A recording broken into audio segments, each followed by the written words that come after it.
Bonjour à vous tous et à vous toutes, hein, les secondes C, pour cette nouvelle vidéo d'accompagnement sur la thématique développer sa mémoire. Nous sommes désormais dans la séquence 3 qui vient venir illustrer la séquence 2 que nous avons fait lors des 2 dernières semaines avec des exercices, cette fois-ci de mise en pratique.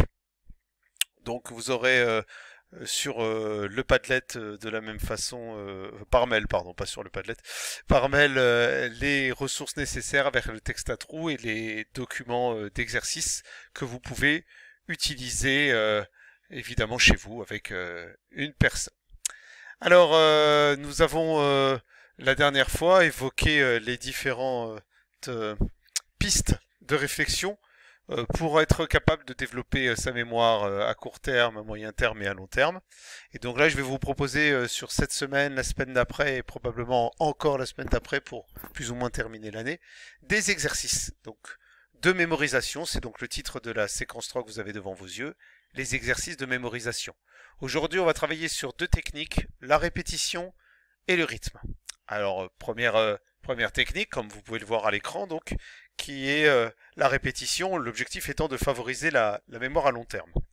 Alors dans l'apprentissage des langues étrangères, on dit souvent que pour apprendre un nouveau mot, pour enrichir son vocabulaire, il faut l'avoir appris et oublié 7 fois.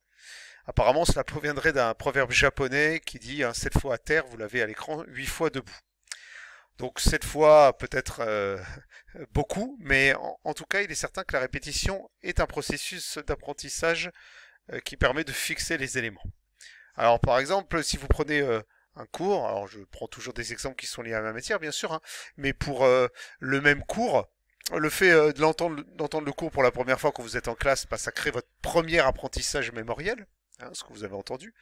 Quand vous le retranscrivez à la main, d'où l'idée de ces cours, hein, souvent on me demandait pourquoi on écrit, eh bien évidemment, ça crée le deuxième apprentissage.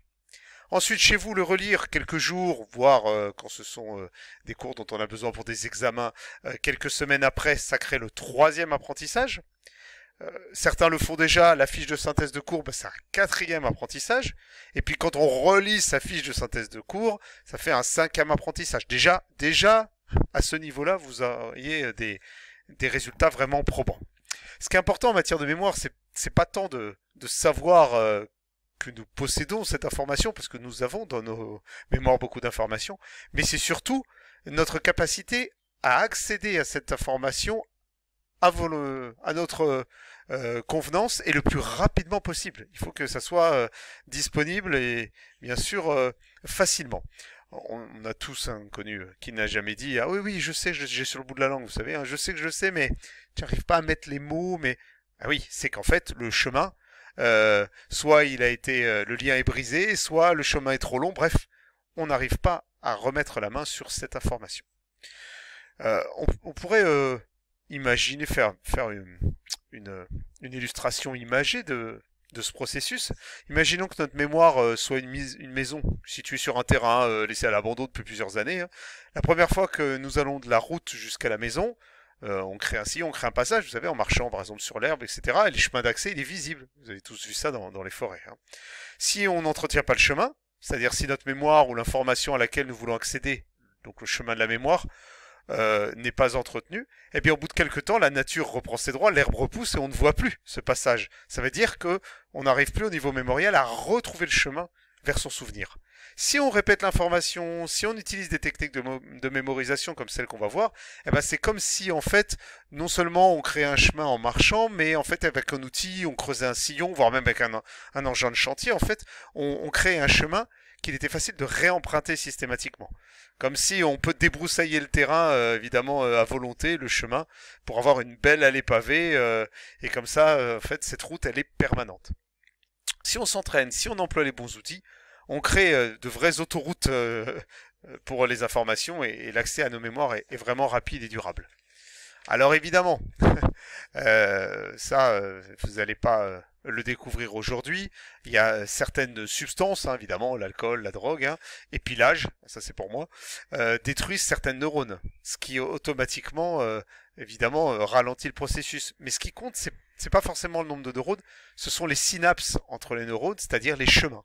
hein, les liens, les connexions.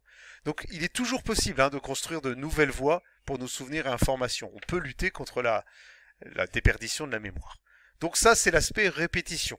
N'hésitez pas à recréer ce cheminement que vous avez en haut, écouter en cours, d'où l'intérêt, écrire, prendre des notes, d'où l'intérêt, relire, faire des fiches, relire sa fiche. La répétition, ça reste le plus fastidieux, mais accessible à tous. Il y a une deuxième technique, c'est ce qu'on appelle le rythme. Donc cette technique, toujours pareil, favoriser la mémoire à long terme, elle fait référence à un autre sens que la vue.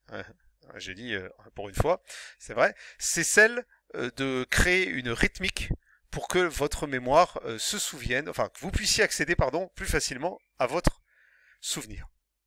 La technique, évidemment, on l'utilise à l'école. On l'utilise pour l'alphabet, vous savez, A, B, C, D, E, F, G, vous connaissez cette rythmique, ou au théâtre, pour les répliques, trouver une rythmique.